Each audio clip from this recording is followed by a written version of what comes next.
It's just a great honor. I got a call from MD Expo. I work collaboratively with OR today in doing medical laser safety officer courses, but I'm very involved in my own organization, the Association of Perioperative Nurses, which is conferences backing right up to this. I tell you, it's amazing to see biomedical engineers, and I'm honored to be here, that are interested in moving towards laser safety. And it doesn't necessarily have to be a certification, maybe adding another hat to your many responsibilities in the hospital, being a laser safety officer. What is a misconception is that a laser safety officer in healthcare is primarily a registered nurse. Not true.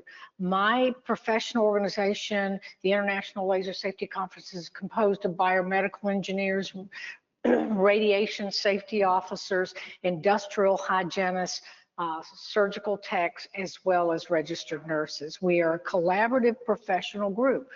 Every hospital system I've worked at, I was the system laser safety officer, which requires you to up your education. And if you want to take it to the next level, get certified in it. There are 2 levels of certification there. There is certified laser safety officers, that's industry, if you're part of that industry hat. And then there is certification in healthcare, which is a different animal. I say this with all truth. I couldn't have survived a Gwinnett hospital system 25 years if it wasn't for my biomed engineer. We were collaborated, even though it was the LSO for that system. I passed the baton when I left, and Bill, we'll refer to him as Bill, I won't give his last name to protect the innocent, but he assumed it. When I left Emory University Health System, I know you've heard of it, BioMed's run those lasers as the laser safety specialist, and biomedical engineer is the laser safety officer there. I just finished, and it will go to print in April under Elsevier, which is international, the innovations in lasers. And I have 12 different authors, one of them being a biomedical engineer, writing on it. So it's a new opportunity. And I guess the first question I'd ask is, how many individuals in here are interested in moving and wearing that extra hat? Or is it something you're just kind of great? So we'd love to see that, because you've got a little bit of an advantage. If you're in periop services, you know the equipment better. I remember my dear friend Leslie Pollard, who teaches a lot with Laser Institute of America, as I do, in Rockwell. I remember her bringing a Cooper laser in, and she goes, you know what, Vange? We can take the skin off this thing and readjust the power of it and bring it from a 15-watt laser to a 30-watt laser. And I said, Leslie, I don't think so. This is not happening with me. So you do have a little bit of an edge, and even more so if you're already in periop services. And what you can do is rely on your perioperative educator. You don't have to know the delivery systems and all that. You just have to get a perception of what that service line entails. And one of the biggest things I say is delegation of authority is a wonderful, wonderful thing. So you have a lot of helping hands in there that can do that. This lecture is about 50 minutes, and it talks about all the requirements and things that you really have to look at with being a laser safety officer. It is an administrative position. Will it up your salary? More than likely. And I know I'm not supposed to be talking money, but I thought I'd just throw that out there. Because anytime you get a little more education, if you decide to get certified in it, hospitals are looking at that most definitely. And any of your organizations right now, whether it's Joint Commission, DNV, Quad A, AAA, they ask the question, who is your medical laser safety officer? And also OSHA asks that. I work for Laser Institute of America. I'll do did I not turn this on? Let's see, I think we're, maybe me, it's me. Let's try it. Is it on? That's what my Bill used to tell me. When I start the lecture, and I said, Bill, it's not working. He goes, is it on? All right, let's try it now. Nope.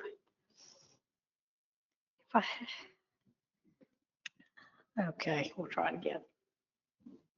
There's me. Okay, There I am. My hair was a little curlier there. I don't know what the heck happened. My background is about 40 years in lasers. Don't count back because I did start when I was 5. I was a genius, a prodigy in lasers. I'm laughing at this. But I am certified in lasers. I'm certified in the operating room. I'm a fellow both in AORN and the Academy of Nursing. And where is my laser background? I was chair of the ASLMS, which is the American Society for Lasers in Medicine and Surgery, as well as the James Rockwell Jr. I know you've heard of Rockwell. So Rockwell is very active, and I teach nationally and internationally and trying to keep up with the standards and help with the transitions.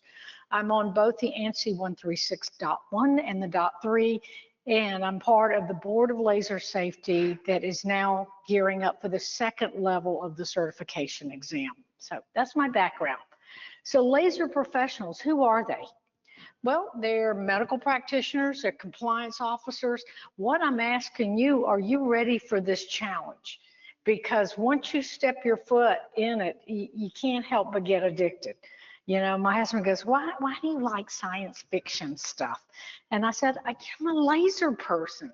I've been doing lasers forever. I always say like this, and people don't think I can do any other kind of nursing. They think it's all lasers, but that's okay. And what we hope to do is just give you an overview of the compliance issues associated with lasers in our industry. Our objectives is to explore a biomedical engineer's qualifications, because a lot of people think, biomed are not laser safety officers, and they are all over the United States. The biomedical engineer is that. How many of you here have a laser safety officer in your facility? Okay, so, oh, yay, I'm glad you are. Well, we got to get you certified, are you certified? Okay. Where? Okay, good deal. And what I'll do is give you a card, and I will help you with that walk to certification. Absolutely. This is a good time to take it before 5 of us get in there and start mixing up the alphabet soup with that stuff. We're going to understand the guidelines and standards. There's a difference between guidelines and standards. Being part of ANSI, standards are a consensus group. There's about 40 to 50 of us very active on ANSI. We meet once a month, and then there's subcommittees that look at it and see what the consensus of practice is. Because nothing's worth to set a standard or something up there that gets regulated by OSHA, and they enforce it when it's impossible to implement the standard change. I can remember being at the International Laser Safety Conference. I have learned amazing stuff, and we have a plenary and 2 breakout sessions there. And we have a medical section that is composed of the industrial hygienists, the biomedical engineers, and nurses. And the industry, with these 1,000 kilowatt lasers, they come over to us and they go, you can't do that. Well, they're very black and white. They have to be. These are high-powered lasers. But one of the biggest variables for us is what? We have a patient here. I can't turn oxygen off on a COPD patient just because the old standards, ANSI standards and the guidelines said turn the oxygen off 30 seconds prior to the activation of the laser. You can't do that. You're going to kill somebody. You just can't do it. So there is the consensus group that looks at actual practice. And I know this sounds like a nursing arm. It's the Association of Perioperative Nurses, but they have guidelines. And they're also utilized for in our professional accreditation bodies as well as our regulatory bodies that look at practice. The guidelines are evidence-based practice, and they're not nurses doing it. Nurses may review it, but they're not doing it, all of it. The evidence-based could be from physicians, biomedical engineers, radiation safety officers, dentistry. Our arm is huge, and I don't think a lot of people know how big it is. So we're going to understand the guidelines, and we're going to define roles and responsibilities of an LSO, okay? So biomedical engineers, absolutely. Medical practitioners, let's squash the rumor here. Compliance officers, and let me challenge you again. Are you ready to step outside your normal professional job descriptions and wear another hat? You've already seen one individual in here taking that challenge. Do you actually enjoy hearing about all the different lasers and stuff? It's amazing what some of these things can do. Dr. and Beckman Laser Institute in Nova, you have free electron lasers, and but Beckman actually had a video about 10 years ago creating a laser pickup and scissors and cutting a red blood cell in half. There is nothing more accurate than a laser beam, no other technology. And it's so important to understand how that technology couples with the delivery systems, the wavelengths, and the safety. I posted a picture on LinkedIn. It was just amazing. Have you heard of the holmium YAG laser that's in its use? It is the gold standard for breaking kidney stones up. But one of the biggest obstacles we have is a lot of times, I say this respectfully because my son-in-law's a surgeon, the surgeon won't wear eyewear. Oh, it's safe. White papers say you don't have to wear eyewear. Well, you know what, guys? It looks like a duck. It quacks like a duck. It's a class 4. You wear eyewear. So in the picture of LinkedIn, I have a regular Coke can. And firing probably, what do we use? 1 to 2 joules on a holmium on average to break a kidney stone. And firing it at the Coke can that's red, and it's flashing all over the place.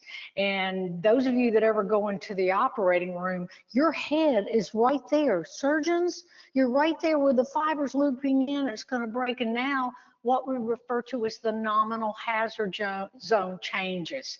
Underwater, because it's highly selected under fluid, water, saline, it dissipates about 10 degrees off the tip of the fiber. But outside, it can go 15 feet. And I'm going, I don't care what the white papers say. White papers don't regulate. OSHA regulates. Accreditation bodies, they say they don't regulate, but they affect reimbursement. But to hospitals, you know, in short, that is definitely regulation. So the question is it required? And that doesn't matter if you bring rental companies in, if your doctor has a laser they bring in for neonatal applications, it does not matter whether you own, rent, borrow, lease, or however you do it, you still have to have an LSO in your hospital. It is regulated. So just a little polling question. I don't have one of those clickers here since we've got a small group. Are lasers a regulated device? Raise your hand. If you don't want to, and you want to just, I'm not committing myself, you know, your front row person should answer the question, don't you think? I'm teasing. All right, let me just challenge you this. Is other radiation regulated in your states where you got to report them to the Department of Community Health? Okay, it's light radiation. It's not ionized. It's not ionizing. Yes, it is regulated. And with OSHA and some of the other organizations, they are not laser literate. So they depend on guidelines and they depend on the ANSI standards, and they will cite you on those standards. Okay. And then somebody says, well, I've never had OSHA visit me. I have. And if they come for something else like bloodborne pathogens and they know you have a laser program, they're going to uncover every rock when they come in. But I always tell people, why do we practice by liability instead of good judgment? Good care, good judgment. I'm not saying put a laser safety officer in place because you can be cited. You can. But it's highly unlikely. You want to give good care, and the care is not directly proportionate to the patient only, to the people in that procedure or that operating room. Okay, so it is regulated. So do you need an LSO? Let's take a deeper dive. In my course that I deliver with Patty Owen, she's also certified in laser. She works for Rockwell. I work for Laser Institute of America as a faculty. Worked collaboratively to put together a 2-day course for MD. It's part of MD Publishing Extension, but it is OR today. And we're very proud of that. We're trying to do it virtually so people don't have to leave their organization, but we get you certified and up and running there. So this lecture is your primary roles and responsibilities. And it gets pretty granular. We even have a whole lecture. I was going back and forth. I said, not receiving the file. What's going on here? On all the different eye injuries that have occurred. It will absolutely shock you when you see the magnitude of eye injuries because we're so lackadaisical on the control of eyewear. So who can be an LSO? Specially trained individual. You should go to a 2-day course. I have, as a medical legal expert, been deposed on quite a few cases where one that occurred in Arkansas about 5 years ago, and I'll just share it real quick. I can't disclose the names, even though it's eminent domain. And it was a young girl who had a series of treatments to remove a port wine stain. When she was 9 years old, they transitioned from derms to plastics, who did an excellent job in eye protection. And when we got to one of the final treatments to remove the port wine stain, which was over her eyelid, they had an ENT physician come in. They had termed the LSO and immediately delegated the authority to the radiation safety officer. Well, do they get proper training? They get probably this much in school. They don't get it any more than I do, which we have to advance our training. In short, the little girl was blinded in one eye, and it went to court. They used an alexandrite laser, which has a high selectivity to almost like a tissue protein, and it welded her lens onto her trabecular meshwork of her eye.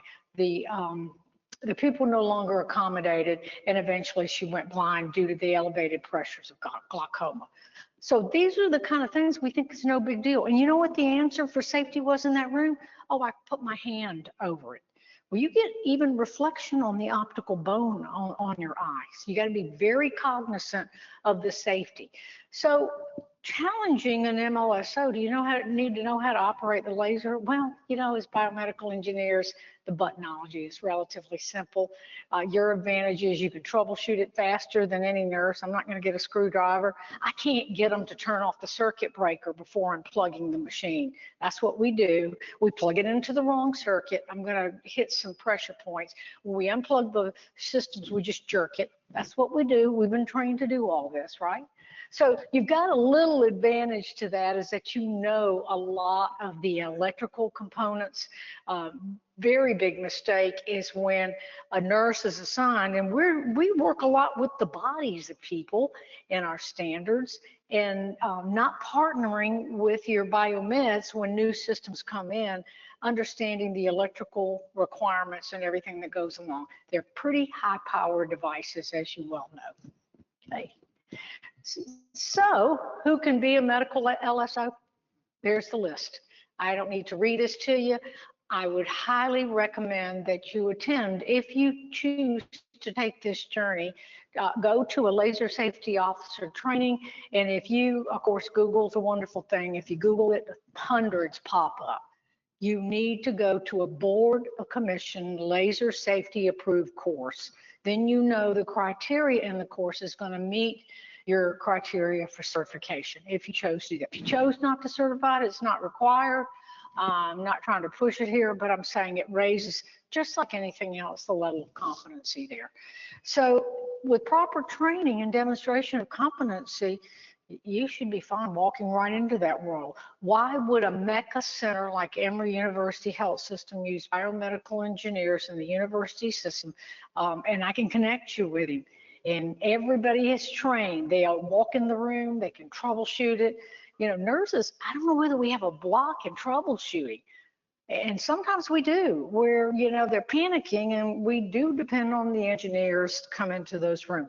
Margaret's got a holmium YAG. It's an optical flash lamp that generates that energy. And I remember one day a pin rolling underneath, and it rolled right near the bottom part of the holmium YAG. It was one of the second generations of it. So you could see the flash lamp.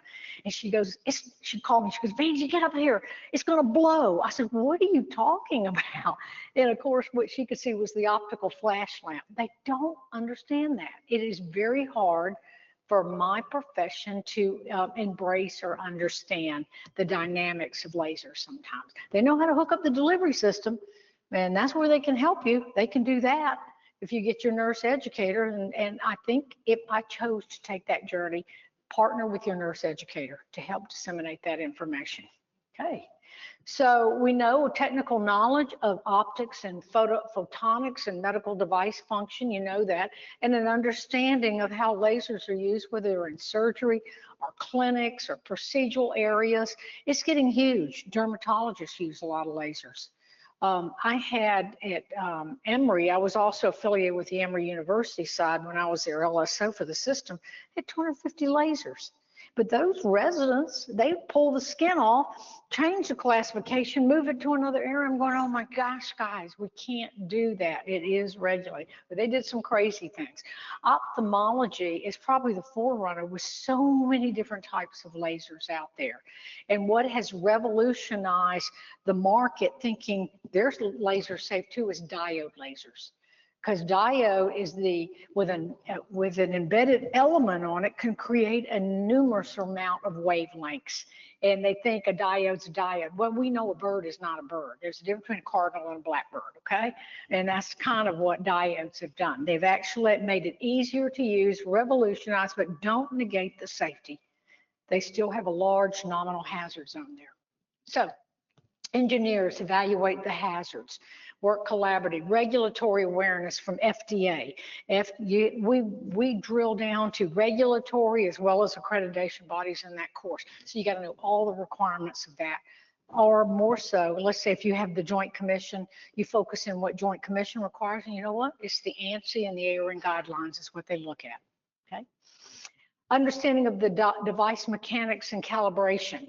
I'm going to tell you all my stories. Calibration, I had 1100 Sharpland at that time, old laser, now retired. It was a 100-watt laser. The doctor asked for 25 watts. I tested it and everything, but I'm not an engineer. And when I hooked it up to the delivery system and he fired the laser onto the tissue, he went, whoa, what is going on? I said, I don't know what you're talking about. And when I took it to do a tip calibration, which 100% of lasers do not have now. Calibration occurs either through a biomedical engineer that is contracted or you're trained in it. And the tip calibration read 100% higher than what it was impacting on tissue. Those are the kind of things I'm not going to pick up on. First responders, you're already there. You're the first responder to that room. And working again with your nurse in the room or your surgical tech, preferably your nurses, not that I have a bias against nurses, but I do, for nurses, not against, but they make, your educator make really good partnership with your LSO, most definitely. So being an LSO is a leadership opportunity for you, and it can, where you'll be involved with the accreditation, your safety committees, or your laser safety committee, depending on the number of lasers. You'll be very involved in cross-functional training, certification on site. We get, you can get your people that are in the room. Do you realize that anytime a laser is used in any procedural room, it requires a laser safety specialist? That's your safety prime. And you'd be surprised how they just call people in and sit them by the laser and say it's okay to punch buttons. It's not okay. Again, this is light. It travels at 186,000 miles per second. Your blink reflex is 0.25 seconds. You cannot blink at the speed of light. We got to make sure we're compliant with things like that. So you will be working with compliance policies and procedures, working with the medical staff coordinator, with credentialing of our physicians or our surgeons, depending on what you're doing. Lasers are really big in urology right now, ENT. If that's not a critical area, even though we've gotten better with beam gap technology and actually introducing fiber optics, you're in the airway. Still airway fires occur. It should not happen. You will be doing risk evaluations. Small laser program, you should be doing audits. I'll repeat this again, a minimum of once a year, but if you got a lot of lasers in there, we would do audits every quarter. It wasn't unusual where we do an audit. You know why? Because your end users, we're going to be doing some crazy stuff, and that's when you catch them. As Bill and I are doing an audit, and we're walking through, and I said, he goes, I don't have this on the inventory list. And I'm going, really? And it was, I think it was, I can't remember the name of it, but it was a 60-watt CO2. And I asked the charge nurse, I said, Barbara, what is that laser doing here? She goes, we use it for planters warts, for this and that. And I said, it hasn't been PM'd in years. And I said, you're using it. These are the kind of things we work collaboratively with. We also, your accountability as an LSO is going to be proper eyewear signage is changed. This is where you know your guidelines and your standards. Your signage is warning signs. I don't like it. but it changed. We're fighting it. We're up for revision for the ANSI 136.3. Hopefully we'll release the new 28 standards, 2028, but the 2024 changed signage. It was like a shot heard around the world. We have the 532 version of ANSI, which I don't sit on that committee, making determinations for us based on the rationale that nobody dies from a laser beam in surgery. Oh no, we just catch them on fire and, you know, we blow their trach out and do other stuff like that, or we burn their eyes. We don't kill them. But so, you know, when you see warning with a nurse, don't you know us by now? Are we going to pay as much attention to warning as we do danger? I don't think so. I'm just telling you the kind of person we are and the things that you need to look for. Ensure proper hours, signage, beam enclosures. I love this. Close your eyes. I'm going to test fire the laser and leaving the pedal across the floor. This is where the 2-day course is going to give you actual practice in regards to what regulations and standards say. So you will all oversee all the controlled access to every laser area within your hospital system. How many of you are in a big system? Oh, do you have deputy laser safety officers? Hopefully. Oh, they what? Yeah, that's good. You see that? How many hospitals do you have? Yeah, I was over 3 hospitals, or I was over 10 ambulatory, which is one, the TEC. But you have to have deputies. When I was over Wellstar, it was 22 hospitals. And everybody has to talk the same language. So I love your organizational structure. You will also determine that as the LSO. Do you have an LSO at each center, or do you put deputies? I'm a big advocate of deputies, so everybody's not doing a different dance. You're synchronized. You're the same wavelength. You move in the same space and time. A little laser joke there, okay? So you oversee your control access to those areas. You are accountable for training and education. Ultimately, it doesn't mean you have to do it. You can bring in other people. You can delegate the authority to your educator. It's about safety and understanding the wavelength within the institute, within your institution. Joint Commission, DNV, Quad A, AAA, all of these organizations state that policies and procedures are developed in regard to your individual practice setting. So you have departmental policies like cath lab, and you have departmental policies that may reflect perioperative services or dermatology, but you also have system policy. In other words, talking about how you organize your structure, LSO, deputy, how lasers are brought in, how the committee meets, when you should do audits, what are the wavelengths, what is the classification of your laser. And I want to tell you right now, I don't know anybody that has a 3B laser anymore. They're all class 4. It is rare you see anything great less than a 4 laser. And if it's a 3B, it's a pretty old laser. Probably one of those old argons that took forever to cool down. Equipment oversight, installation, calibration, the maintenance. It's a pretty big job, but you could do what you're doing now and hold the hat and just have that amount of resources available to you. You're going to maintain the inventory, exposure logs. I'm a big advocate. I'm married to a CPA, and I think there's 1,000 pieces of paper in my house.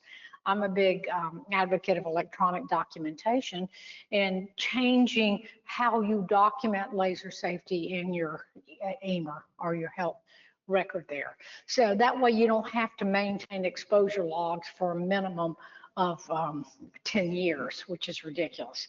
Then compliance reports.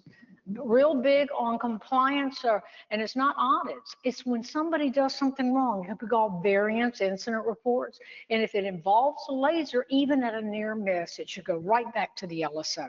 So they can collaborate with the deputies and the educators. What is causing the continuation of fibers breaking all the time? I must have seen with 22 hospitals at Wellstar when I was there, and I was there about 6 years as their LSO, and I was an executive director over 2 level 1 and level 2 trauma centers. So like you, I wore several hats. But when I start seeing throughout the system all these fibers breaking, they're doing something. What are they doing? How are they addressing the safety? So all those are great examples of what we should be doing. So you basically have oversight as an LSO the entire program. You're going to dictate proper eyewear and proper patient protection. Because if you take a look at the ANSI standards, you know what they say? They say eyewear under the jurisdiction of the LSO. I'm not going to quote it directly, but it's goggles, corneal protectors, etc. So you're going to look at your culture, adapt it to your culture, and hopefully maximize the protection that you're doing of that patient. But I've walked in there and people go, oh, they just put glasses on their face and it leaks underneath there. You are ultimately responsible. You will dictate as the LSO, and standards have changed that way, where we have the jurisdiction to determine, because we're working with people and we have to look at that clinical aspects as it relates to people. If you want copies of these slides, I see some people writing. I have mine. I'm gonna put my email down. You can't judge because I have AOL. It's just consistent, okay? That's all I'm saying, but I will give you that, and I can actually put this in a PDF and give it to you. And this will tell you some of the roles and responsibilities in helping you justify if you want to go back and say, look, you don't have an LSO, we need an LSO, and I'm willing to step up to the plate. Controlled access, signage, documentation, and let's say if you got, how many lasers you have? You probably got hundreds, don't you? 15, but you, that's, and they're busy. I'm sure you're very busy with them. But if you get some, even other places that have, like I was at Mount Sinai, and he's a radiation safety, no, he's a health physicist, the CLSO, Jacob. He got the Illumination Award a couple of years ago up in New York. He must have 50 lasers. And the point being, look at all the standard operating procedures you've got to set up for those things. It's a pretty busy job. And I think this lecture kind of helps you go back and justify a position like this that you do need.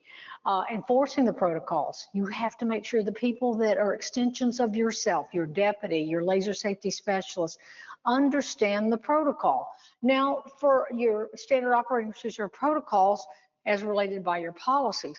Now, I always say don't put a lot of pressure on the LSS. You want them to be laser safe, but you expect your deputies and your LSO to be laser proficient. But they are extensions of you, and they have to know when to draw the line or do the safety stop in the organization.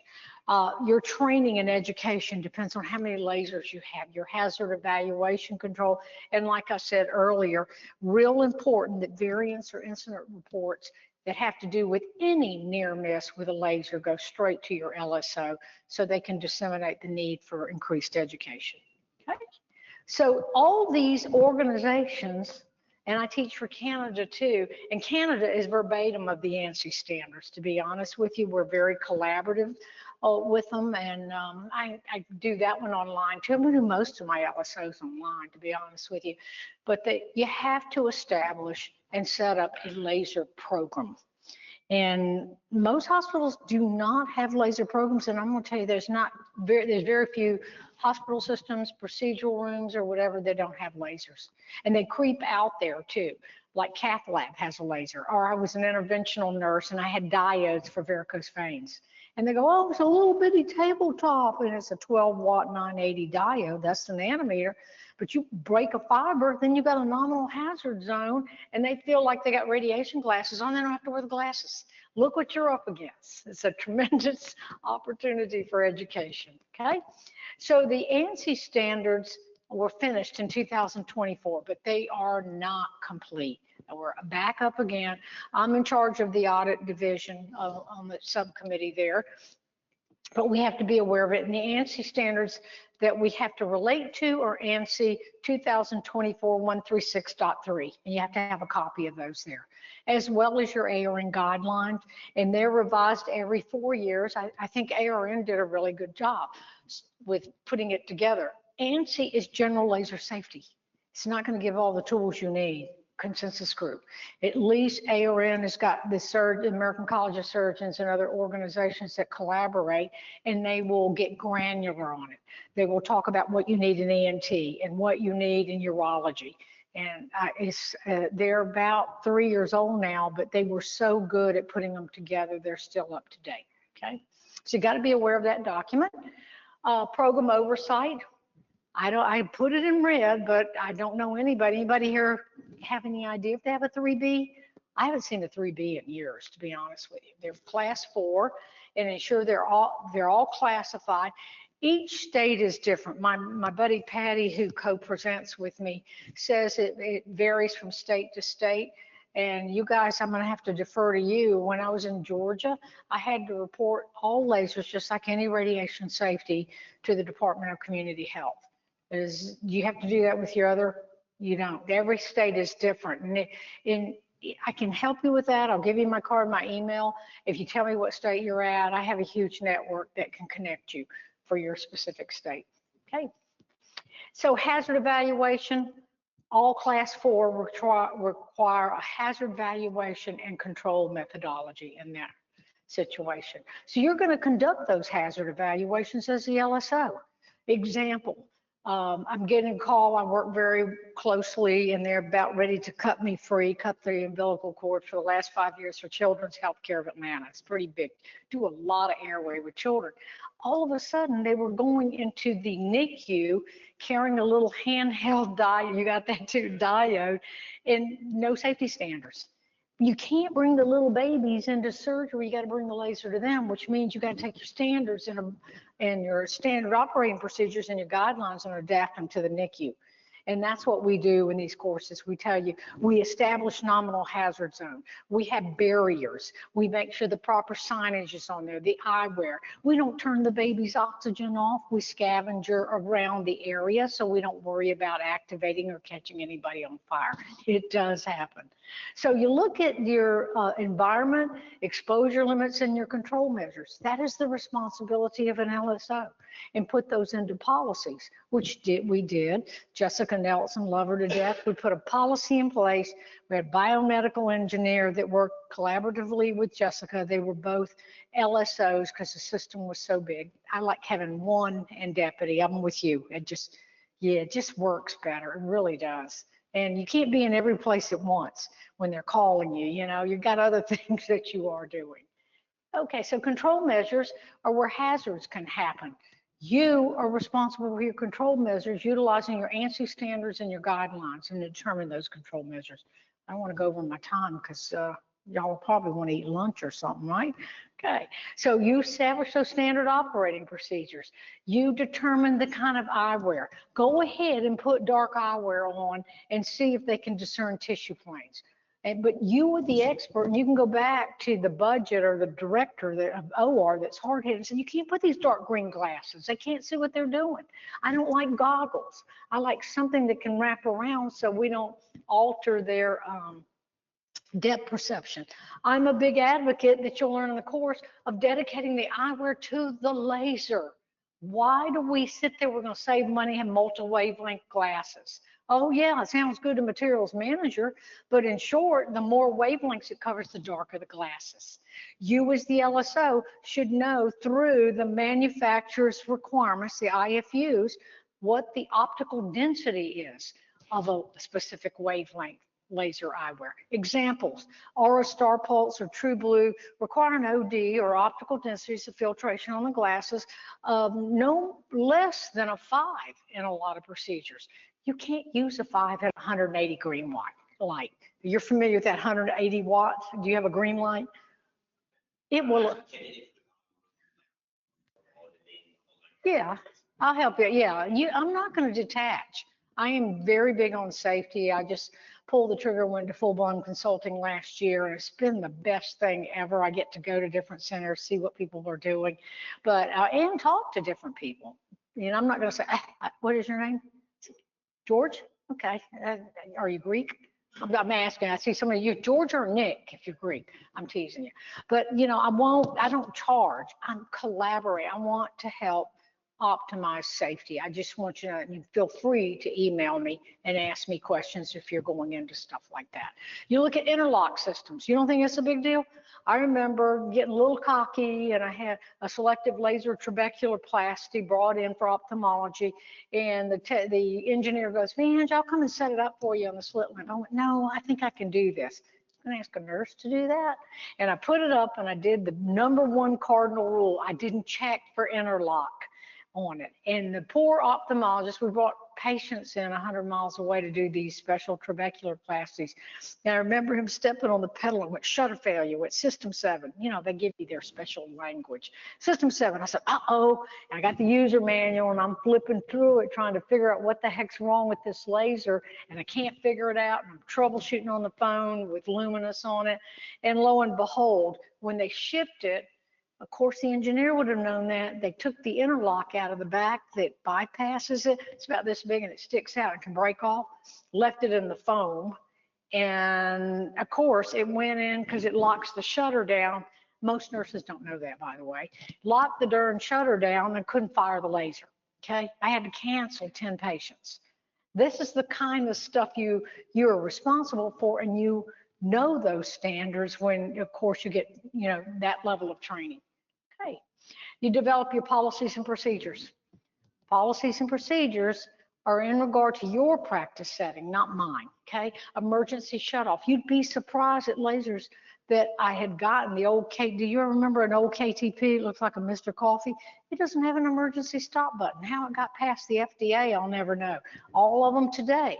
And you know what?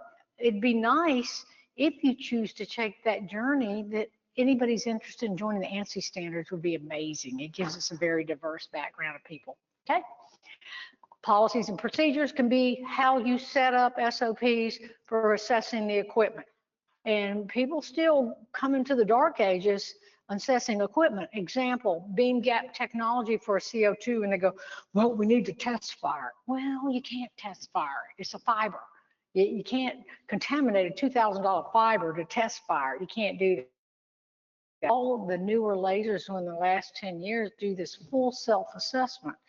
And your medical people in there need to know it has to go through an assessment before you roll that patient in a room. Maintenance schedules, they just use it. Like Barb and Bill and I are doing the audit, and she said, oh yeah, we've been using it for a while. And Bill goes, it's not even on my inventory list anymore. Reporting malfunction situations with it. When all of a sudden one of the bricks or tubes on a 180 watt Homium does not work and the energy doesn't go down. Well, if I'm only using 1 joule at 10 hertz cycle, I can go on 3. You would know that. Your nurse would not know that. Okay. Precautions, fire safety, big on fire safety. You're required to have a fire extinguisher anytime a laser is brought in the room. My signature service is electrosurgery too. That's very misunderstood. It just amazes me we don't educate our staff like we should today. But anyway, back to fire safety. That's what the ANSI guidelines, and that's what the ARN guidelines state. You have to have a fire extinguisher in the room. And I'm going, well, we can catch people on fire with a bovie too. Why don't we have a fire extinguisher in the room for that? So I was a big advocate of taking the standards to the next level, have it mounted in the room, not running around. And you have dye lasers with proper sanitation, very toxic products with dye lasers. And you have to have very specific documentation. And one of my pet peeves is when I have a rental company come in, and I love rental companies because they help bridge your laser service, and they just take it for granted, and you're still the LSS in the room, and they grab the paperwork and stick it on the chart. Got to go through forms committee. You can't just take somebody's word for it as the LSS. You got to validate that. And I think I'd put that in my SOP in delegation of authority to the individual that's in that room every single day. So training, you have to make sure everybody has the right level of training. Do you realize that everybody that walks into a laser room has to have some level of training according to regulations?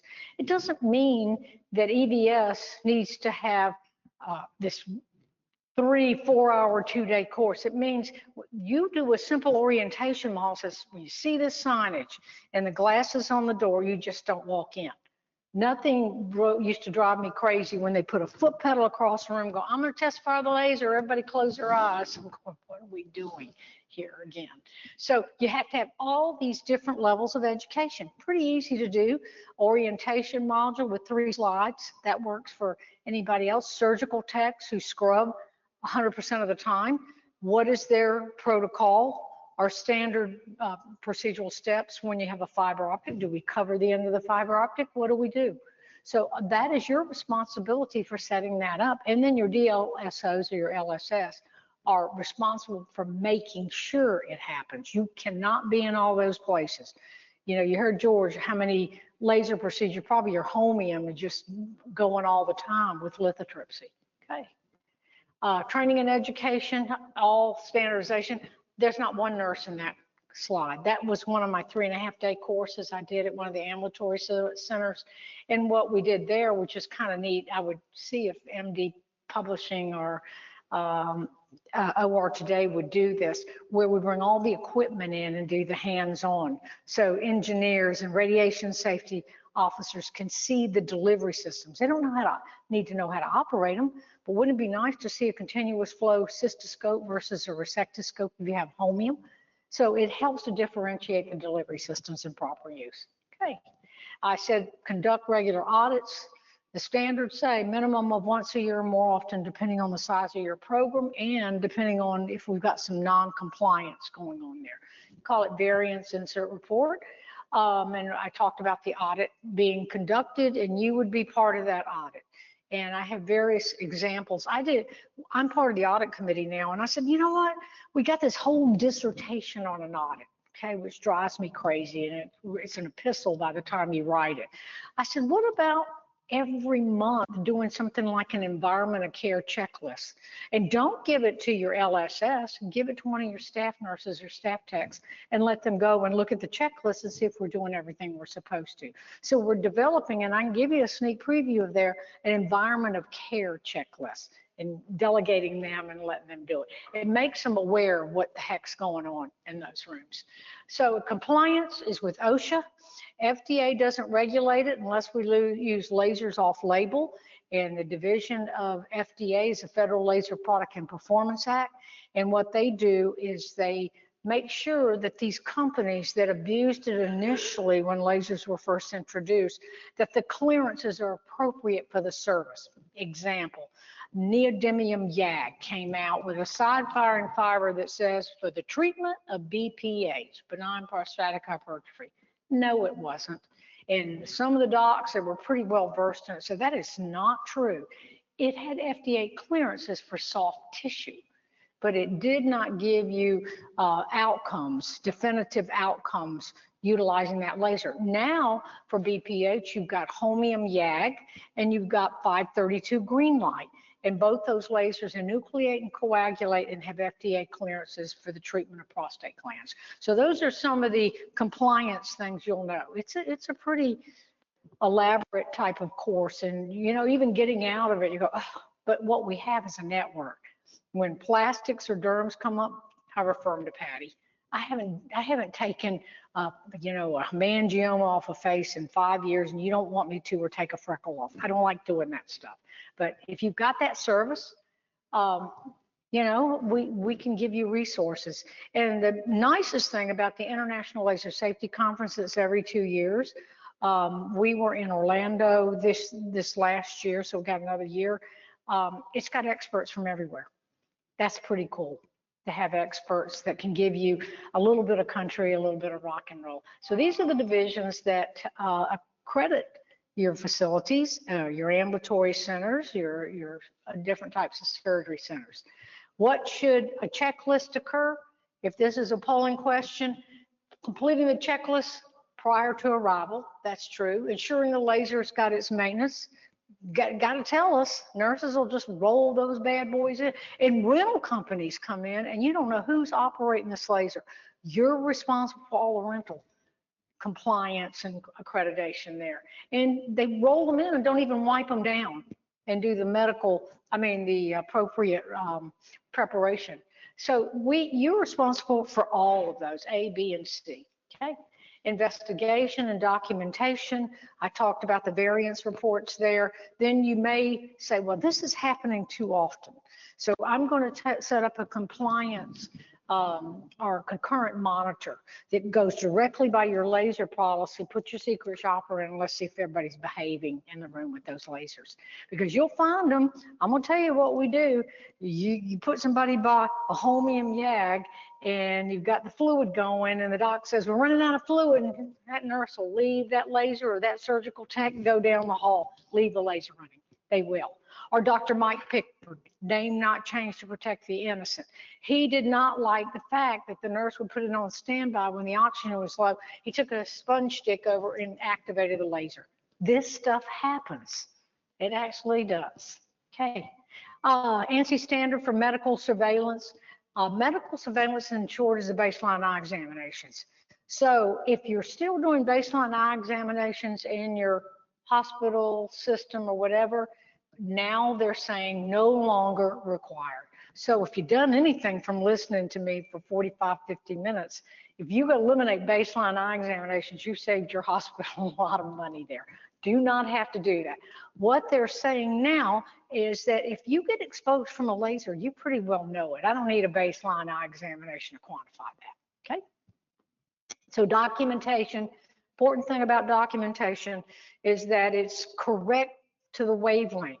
There are some wavelengths that have power modes, like the electrosurgical unit, where they have fulguration, coagulation, blend 1, blend 2, blend 3, so do lasers. Lasers are preset by the manufacturer. To give you an example, Luminous has come out with their Moses laser, and they said this is the best thing since sliced bread or canned beer, depending on where we're at here. And it says it has a power mode that it feathers the stone and eliminates the stone from flying back, retropropel. And then the doctor's chasing it, and we're trying to do that.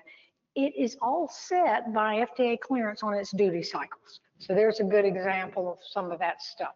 So what does that mean with documentation? You have to set the parameter selection for documentation on your electronic record to accommodate all these different wavelengths, okay? Inventory control, BioMed, ultimately, I would delegate that to Bill as the LSO. I said, I need your help on inventory control, classification, and our service records. And he did an amazing job. What about the people on the outside? If you're not trying to fix the laser, people from the outside, they're going to fix it in the hall. That's what they do. I've had that happen.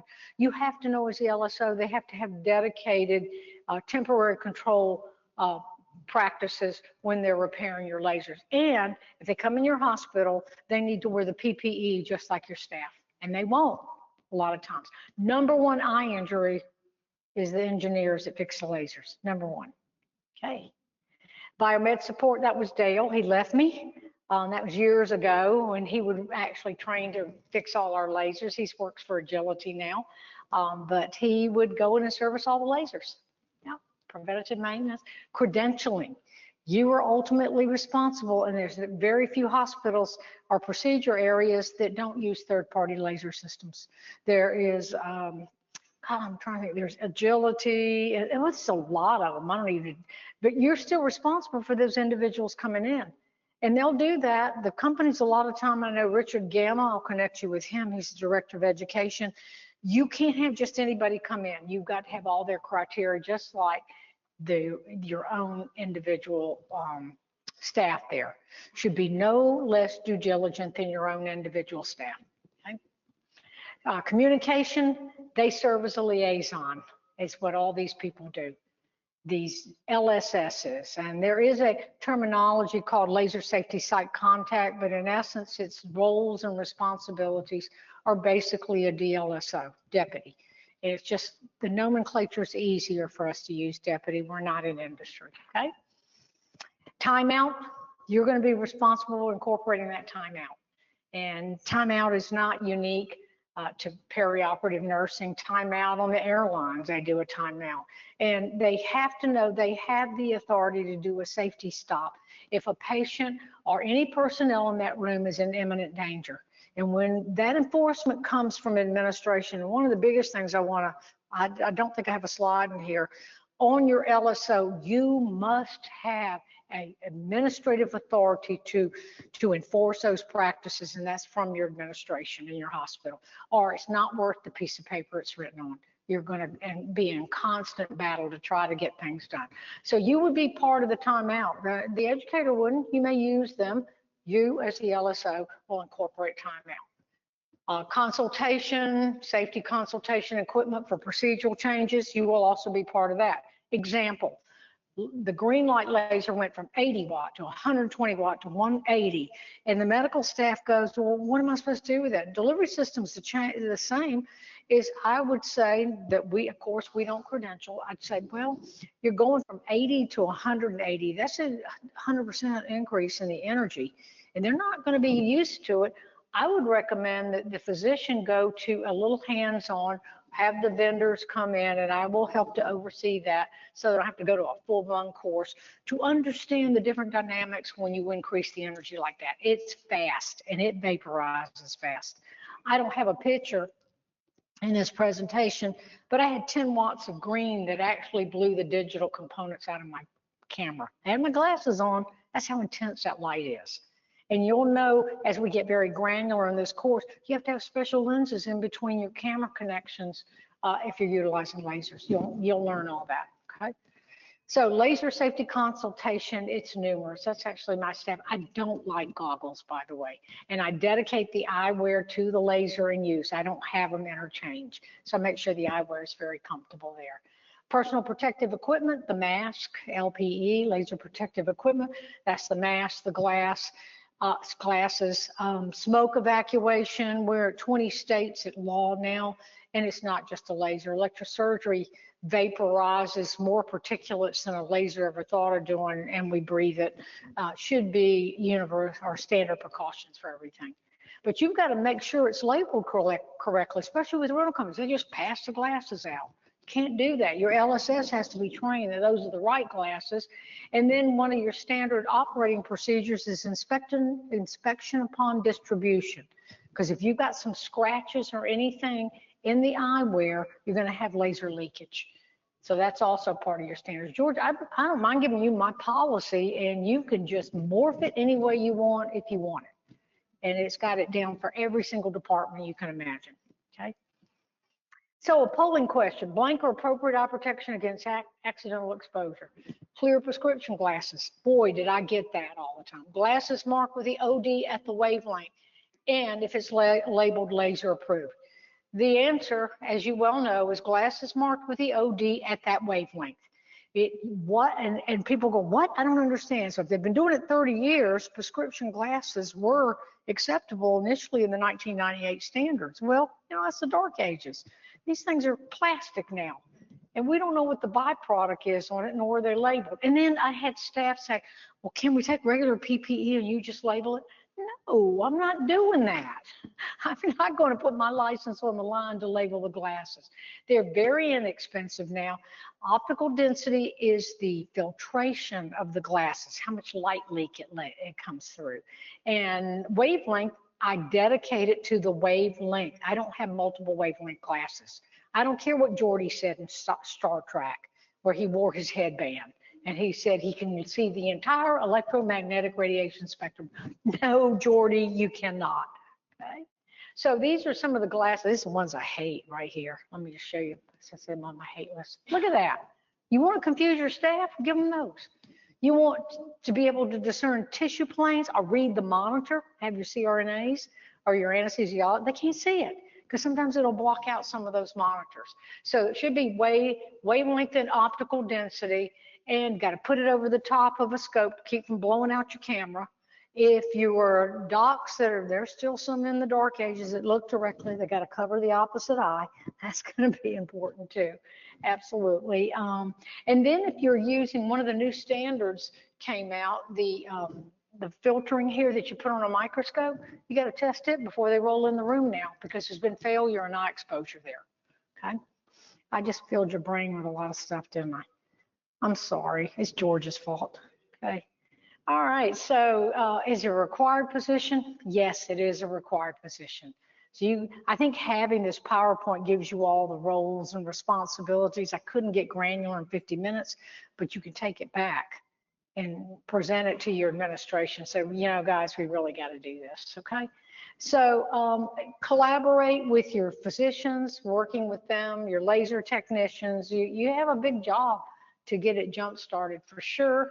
And there's D&V that is now coming on board in place of Joint Commission. I had D&V at my last hospital. I liked it because it was consultative. It wasn't punitive. It helped us discern. And of course, certification and training.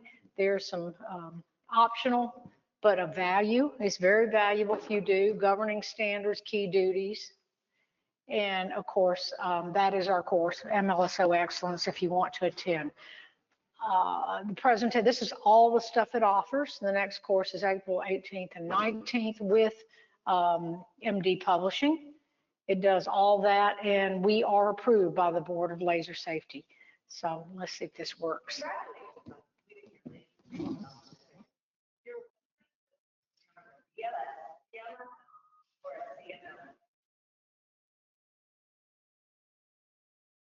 Certification as an LSO shows your credibility and advantage. It's recognized by employers and safety professionals worldwide. To be eligible, you need an improved LSO training course, like this one. 1 year of experience performing the responsibilities of an LSO, a degree or equivalent professional background, and 2 professional references. Applying takes just a few minutes online. Visit lasersafety.org, submit your application fee, then email your application, training certificate, and references to BLS@lasersafety.org. We typically follow up with you. Becoming a BLS/BLSO or CMLSO is simpler than you think, and it's worth it. Visit lasersafety.org to apply and take the next step in your laser safety career today. So let's see, it won't move forward. Let me see if I can. Ooh.